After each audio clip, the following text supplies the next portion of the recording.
Hello, everyone. I'm Teacher Go. Today, we'll discuss marketing, specifically, the factors influencing consumer purchasing behavior. In this section, through our study, we aim to grasp a few things. What are the factors that influence consumer purchasing behavior? Cultural factors, social factors, personal and psychological factors. Let's start with cultural factors. What is culture? It's a concept that's hard to grasp. We face culture every day, and sometimes we don't have a clear understanding of it. Let's look at this concept. It distinguishes one social group from another. It's a set of behavioral traits acquired through learning, distinguishing one group from others. Simply put, culture is a collection characterized by its ability to differentiate one group from others. This includes values, script, language, ethics, morals. I've talked about all these. For us Chinese, we are influenced by Confucian culture, which prominently features morality as its core. One of its most notable traits is prioritizing virtue, placing morals at the forefront, emphasizing the establishment of moral character. When we talk about American culture, or some Western cultures, their emphasis on the moral aspect, the ethical and moral requirements within their culture, is much lower compared to our Confucian culture. We shouldn't find this too hard to understand. This is simply a cultural factor. Remember what the former Secretary of State said: we steal, we cheat, we lie. So, you can see how vastly different our cultures are. This means, in marketing, you must confront these cultural differences, and it's crucial to be aware of this. When marketing, you must face these cultural nuances. Next, we'll discuss subcultures. What does that mean? Within a larger culture, there exist groups that coexist with others, whose members share common beliefs, characteristics, or experiences, offering a more specific sense of identity. For example, your ethnic culture. In Guizhou, there are the Miao, Buyi, and Dong ethnic groups. All are part of the broader Chinese cultural spectrum. But they have also formed their own subcultures, with their own languages, and some ethnic groups even have their own scripts. This is a subculture within the larger culture. Next, we'll discuss social factors. Within social factors, the first we'll talk about is reference groups. What are reference groups? They are individuals or groups used as points of comparison by a person when making purchasing or consumption decisions. That is, when we're buying something, we make a reference. We look at the influence other people or other groups have on us. Let's say, in categorization, reference groups can be divided into direct and indirect reference groups. Direct reference groups are further divided into primary and secondary groups. Primary groups include family members, your family members, your parents, children, significant others, and also friends and relatives. And here's another, colleagues, who are actually a primary group, because you are with them essentially every day, spending most of your day together. So, their influence on you is significant. Then there's the secondary group, which includes religious organizations and professional associations. There are many associations within a country, like table tennis sports associations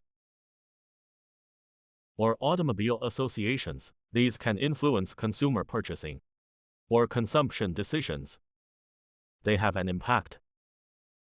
Another aspect is indirect reference groups, which include aspirational groups. These are what students often refer to as your idols, including sports stars like Gu Eiling, whom many people admire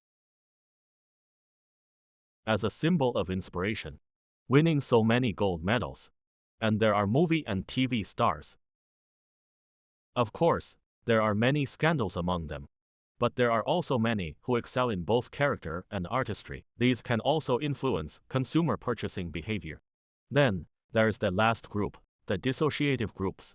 Groups or individuals you strongly dislike can also form part of your dissociative group. Let's talk about the premise of reference and the positive effects it has on consumers. First, we call it information acquisition. When we purchase certain products, we turn to professional associations or independent expert groups for information, or to those who specialize in producing or selling the product to obtain information. All these can have a positive impact. Also, having friends with reliable brand information. For example, about home appliances. Everyone knows the domestic brand Haier. If they have made a purchase, they can influence you, providing you with some reliable brand information. Another is maintaining relationships. For instance, when we purchase a product to align with colleagues' expectations, being influenced by their preferences. Next, being influenced by those with whom we have social interactions. What's it for? To maintain a good relationship with them. Because we want to keep up the relationship. Thus being influenced by them. And also being influenced by the preferences of family members. Some people prefer domestic cars, others prefer foreign cars. Some like German brands, others prefer Japanese brands. Some are fans of American brands. And there are even those who prefer Korean brands. I don't quite get it, but they just do. At that moment, you are influenced by your family members if you want a Japanese car. But your family members prefer Korean cars. They'll keep mentioning it to you, and eventually, to maintain the relationship, you might give in. The third is to meet others' expectations of oneself. I might have certain expectations for you, hoping you are someone proactive and ambitious.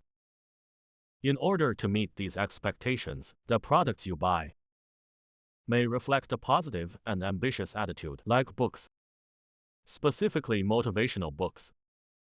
Avoiding superficial inspirational content. Another is to display values. To improve one's image in the eyes of others. By buying something, like an expensive watch, for example, your goal is actually to enhance your image in others' eyes. Some people like luxury cars, mainly because it boosts their image in others' perception. It also garners respect and admiration from others. Ultimately, it helps to showcase the kind of person they aspire to be. This is essentially marketing oneself through a specific product to achieve this goal. The second social factor is family, the basic unit of society. And the most important, consumer purchasing organization in society. It strongly influences people's values, life attitudes, and buying behaviors. This actually doesn't need much explanation. Any one of us within a family will always be influenced by family members. It's impossible to ignore them completely and act solely on one's own accord. Such people are extremely rare. We all have to consider the feelings of family members, being influenced by them. What types of purchasing decisions does this include? First, one person making decisions alone, saying, I have the final say. Some situations are like this.